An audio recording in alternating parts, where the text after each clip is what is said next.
Bonjour à tous, je suis Gilbert Dawed et aujourd'hui je suis avec Nicolas Bonan pour son coup de gueule sur la révolte française. On va rappeler, on voit qu'il y a une révolte énorme, une bronca, comme on dit. C'est pas la première fois qu'il y a des broncas contre les présidents.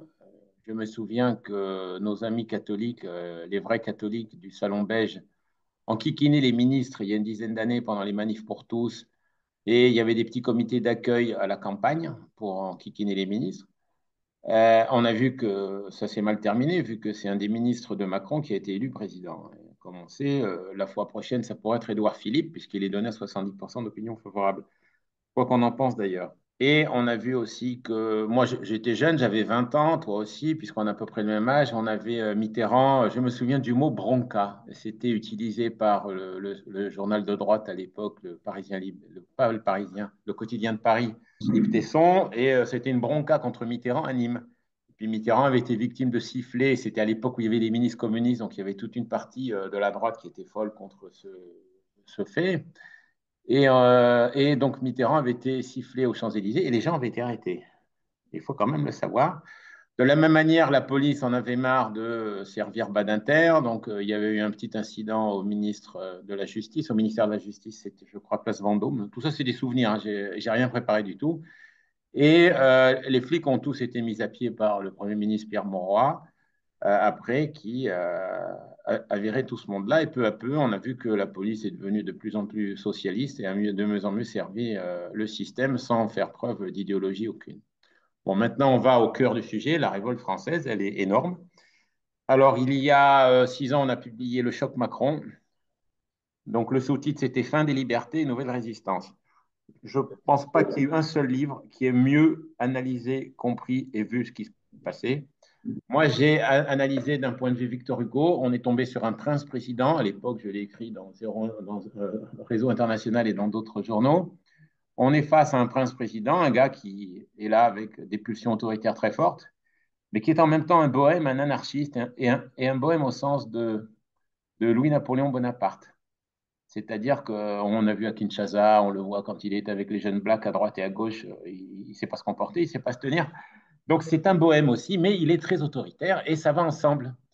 Le type qui est dans la bohème, Marx en parle très bien dans le 18 primaire de Louis-Napoléon Bonaparte. Et puis Louis-Napoléon Bonaparte a voulu rester au pouvoir, puis il ne pouvait pas rester au pouvoir parce qu'à cause de Tocqueville, on en a déjà parlé, la Constitution ne permettait pas au président de se représenter. C'est une gaffe qu'a fait Tocqueville en pensant aux États-Unis, parce qu'il disait qu'aux États-Unis, c'est très mauvais qu'on puisse se représenter. Tu as vu que Biden veut se représenter et qu'il a d'ailleurs toutes ses chances. Hein. Biden a toutes ses chances et il n'y a pas de problème. Il a acheté suffisamment d'électorats, on a suffisamment de trucage informatique préparé en Espagne et ailleurs pour truquer les élections, donc il n'y a pas de problème, il n'y a pas de problème. Donc on avait ça, bon, on n'est pas encore avec l'article 16, le fameux article 16 dont tout le monde parle, de cette fameuse constitution bien ratée par De Gaulle et compagnie, et donc qui donnerait au président tous les pouvoirs sous couvert qu'un ministre ne peut plus prendre le train. Alors maintenant, ce qui a caractérisé Macron dès le début, c'est cette espèce de prétention oligarchique. Je suis un fils de famille. À la télé, tu as vu qu'ils n'arrêtent pas d'insulter les Français. Vous êtes des cons, vous êtes des pauvres, vous êtes des minables et vous êtes des jaloux parce qu'il est jeune, il est président et pas vous. Il est riche et pas vous. Il est beau et pas vous. Et il a une cour d'adorateurs, footballeurs musculeux et de chanteurs et pas vous. On en est à ce niveau-là du discours politique en France, donc on comprend que malgré le vaccin, malgré les confinements ou à cause de tout cela, les gens finalement finissent par se réveiller et par exploser. Et il est paradoxal, mais tout à fait français, que l'explosion se soit produite avec les retraites.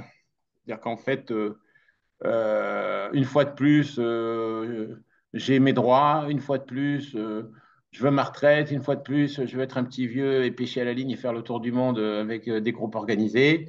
Et une fois de plus, j'ai trop travaillé, je suis fatigué. C'est ça qui a fait, qui a déclenché, qui a été l'étincelle qu'attendait Lucien Cerise. On en a parlé plusieurs fois, Lou et moi, qui a été le déclic, qui a fourni le déclic à la révolte, qui était évidemment évidente, même depuis l'an dernier, parce que quand même, on avait fait une émission, Macron peut-il perdre? On avait quand même des doutes, on a même été étonné par l'écart du score, on pensait que Marine Le Pen, qu'on compose d'elle, ferait 55%, 45%.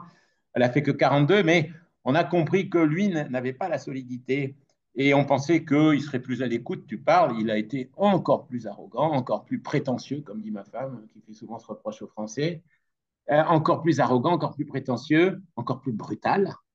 Et il y a un moment où, bon, ben, même chez le plus obtus des citoyens, sauf peut-être le petit vieux qui fait 60 heures de BFM par semaine ou plus, parce que moi j'en connais, hein, notamment dans ma famille.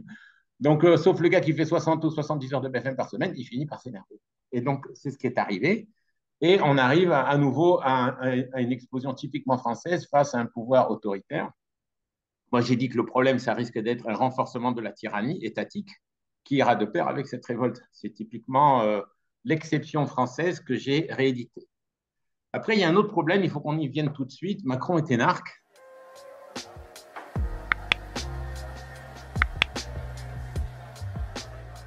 Macron est sauvé à chaque fois par Juppé et par Fabius. Fabius a été ministre de Mitterrand, mon grand initié. Juppé a été Premier ministre de Chirac. Les deux ont été condamnés. Les deux ont eu d'énormes casseroles, c'est le cas de le dire au pied. Juppé avec un appartement de fonction à la rue Jacob et des emplois fictifs, comme tout le monde. Fabius, évidemment, avec l'histoire du sang contaminé. À l'époque, je me souviens, j'ai vu Fabius dans sa rue Soufflot. Il habite rue Soufflot à côté du McDo et à côté du Panthéon. Et puis, il frimait avec une petite vieille, alors qu'on était en plein délire anti sang contaminé. Ça ne le dérangeait pas plus que ça. Et 30 ans plus tard, il est là pour dire que toutes les gabegies de Macron sont légales, que le 49.3, c'est fantastique, et que le vaccin et le pass sanitaire et le pass vaccinal, on sait maintenant que ce vaccin ne servait à rien. Il y a même des pays comme l'Italie qui refusent, qui voudraient maintenant que les labos payent quelque chose. On dit maintenant, bon, ben, voilà le scandale que c'était. Et Fabius, avec Juppé, son vieux compère, Juppé est quand même Premier ministre de Chirac, parce que les gaullistes, tu sais, Asselineau et Philippot commencent à me gaver. Hein. C'est une constitution gaulliste. On est dans un système gaulliste. On est dans un système présidentiel qui voulait garantir au pouvoir exécutif présidentiel tous les pouvoirs. On l'a avec Macron. Qu'on ne se plaigne pas. Qu'on ne se plaigne pas. Les mecs sont indéboulonnables, comme on disait. En Italie, on change souvent de machin. En France, évidemment, on se moquait d'eux. Mais au moins, tu n'as pas le temps de haïr l'homme politique comme tu hais Macron ou comme tu en as marre, comme moi j'en ai eu marre. Je me suis tapé 14 ans de Mitterrand et 12 ans de Chirac quand même. 26 ans de ma vie, deux hommes politiques. On se fout de qui dans ce pays? Ça vient de cette constitution. Et puis tu discutes avec l'un, avec l'autre, là, monsieur le directeur de CNRS. Oh, mais surtout ne pas remettre en cause le scrutin majoritaire à deux tours. Surtout ne pas remettre ça et ça et ça. Ils veulent garder le système. Et avec les énarques, c'est pareil.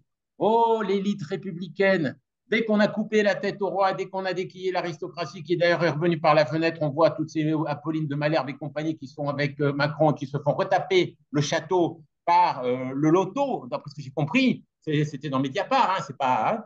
Et dès qu'on a viré ce roi, l'aristocratie républicaine s'est constituée avec les grandes écoles et ensuite avec l'ENA à partir de 1945.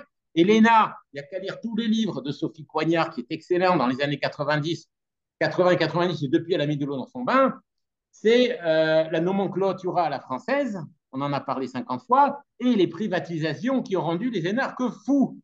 Et à partir de là, on devient multimillionnaire. On parlait de Fabius, allons-y. On a eu Weinberg, qui était son directeur de cabinet quand il était ministre du budget ou de l'économie ou de je ne sais quoi, ou encore peut-être même Premier ministre. Weinberg s'est retrouvé chez Pinault, Printemps Redoute. Quelques années après, ça choquait déjà plus. La classe politique était ouvertement vendue à l'argent. Elle a toujours été achetée, la classe politique. On est en République, en démocratie. Mais à ce point, à ce point. Et il y a eu Naouri. Naouri a racheté à l'époque avec une bouchée de pain Casino. Il est devenu un des hommes les plus riches de France et il a travaillé, lui, avec Pierre Bérégovoy, qui s'est logé, comme tu le sais, une balle dans la tête en 1993. Je me souviens, j'étais en Inde quand je l'ai appris. C'est le 1er mai, je crois, d'ailleurs, ou quelque chose comme ça.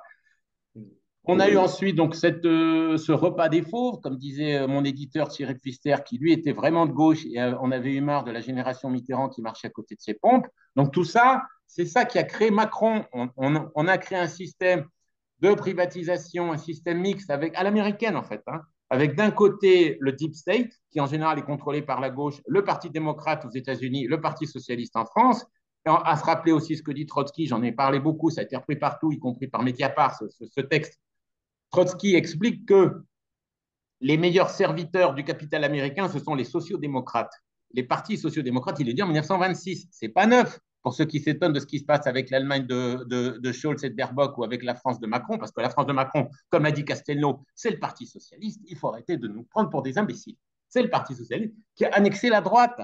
On a compris que quand on donné fait le bouffon avec les Républicains sont une annexe du Parti socialiste et sans doute maintenant aussi le Rassemblement national, puisqu'elle a tout fait pendant les deux débats pour être ridicule ou pour perdre. Alors moi, je la connais un peu, elle n'est pas très brillante, mais quand même, il y a des limites. Donc, on a tout ça qui fait que les énarques ont confisqué l'économie. C'est eux qui contrôlent tout et qui se font nommer. Alexis Kohler est énarque aussi, je crois, là, le MSC, tout ça. Donc, on a les énarques qui confisquent l'économie. On a une caste politico-journaliste. D'ailleurs, à Sciences Po, on appelait ça, quand j'étais jeune, politique, économique et sociale. C'est-à-dire que c'était le blabla journalistique. Donc, chacun faisait sa section. Moi, j'étais en relations internationales. Et puis, je suis parti parce que j'ai préféré aller en Inde que continuer relations internationales à Sciences Po. D'ailleurs, l'Inde, maintenant, fait partie des BRICS. Tout le monde fait partie des BRICS. Plus personne ne veut de l'Europe. Plus personne ne veut des États-Unis. Et je comprends très bien. Et je comprends très bien. Donc, on a ce blocage total politique, journalistique, médiatique, ce blocage étatique qui s'est mis en place dans les années 90 d'une manière définitive. C'est-à-dire que tu votes à droite, tu votes à gauche, à quoi ça sert, on ne sait pas, mais encore le mec avec son réflexe républicain, son conditionnement médiatique, il continue d'aller voter.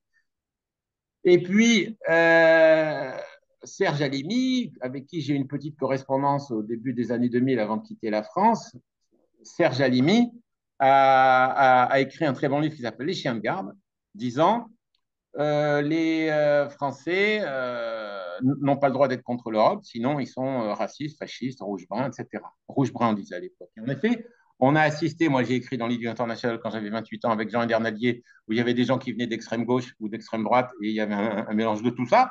C'était une révolte rouge-brune. Donc la révolte rouge-brune, on a compris, c'est le peuple. C'est le peuple contre ses élites. Et là, il y a une rage. Et il va falloir se dépêcher au niveau de la rage parce qu'on a l'euro numérique, il faudra qu'on en reparle. On a biométrique, on a la reconnaissance faciale, on a le totalitarisme digital qui se met en place avec les GAFAM qui sont au service de Biden, qui ont fait gagner Biden et qui risquent de le refaire gagner parce que je ne vois pas pourquoi il ne battrait pas Trump une deuxième fois. Hein. Et on a ça qui s'installe en Europe avec monsieur actionnaire Atos qui pèse 200 millions d'euros, hein, 1 milliard 300 millions de francs. Je rappelle que Bernard Arnault pèse 1300 milliards de francs, lui. 200 millions d'euros, parce que 200 milliards d'euros, ça devient pas mal l'Europe, ça devient pas mal la France. Et donc, Thierry Breton va imposer le totalitarisme digital à l'Europe. Il va virer Twitter d'Europe, il l'a dit, hein, comme ça, au monde, pas de problème. Hein, ce n'est pas les journalistes du monde qui vont le contredire, il n'y a aucun problème. Hein. Et alors, évidemment, il reste au peuple les casseroles, les bousculades dans les gares et quand tu vois passer le ministre. Est-ce que ça va suffire? Moi, je dirais que non. Mais on peut toujours se tromper. Hein. On a ça. Donc, on a en effet, typique de l'exception française, l'anarchie avec les gendarmes. Ça, c'est typiquement français. Et en même temps, une élite qui ne pense qu'à se bourrer les poches, typiquement républicaine, avec un peuple enragé, mais qui n'en peut mais. On dirait qu'il n'a malheureusement pas d'opposition politique structurée pour le canaliser. Non, elle a été achetée, elle est noyautée et achetée, l'opposition. On ne peut pas en parler parce qu'on va se prendre des procès. On sait très bien qu'elle est achetée. Jovanovic en a parlé très bien. Et elle est achetée. Et on ne voit pas ce qui différencie fondamentalement, comme dit Modeste Schwartz, que je trouve très talentueux. On ne voit pas ce qui différencie un grand recette façon Davos d'un grand recette façon Mélenchon ou d'un grand recette façon gauchiste écolo woke d'extrême gauche. Donc, ça va pas loin tout ça. Hein. Ça va pas loin. Ben voilà, c'est la parole de la fin donc, pour cette émission. Je te remercie, Nicolas. D'ailleurs, on est en train de préparer une émission avec Modeste Schwartz. On peut quand même ajouter juste une petite chose, ça prend 10 secondes. Hein. Vas-y. Ils peuvent tout à fait remplacer Macron, fusible, tu sais, on change le fusible et on met Édouard Philippe qui a l'air plus paisible et il va foutre la retraite à 67 ans et comme il est actionnaire et patron de Atos, il va accélérer le truc. Les gens ne veulent pas le savoir ou ne veulent pas le savoir ou ne veulent jamais savoir. Voilà, donc oui, alors voilà, je te remercie, je remercie nos auditeurs et je les remercie aussi pour leur soutien. Achetez nos livres, achetez les livres de Nicolas Bonal. Le choc Macron est disponible et Internet, la nouvelle voie initiative, bien entendu. Je vous remercie et à la prochaine. Merci.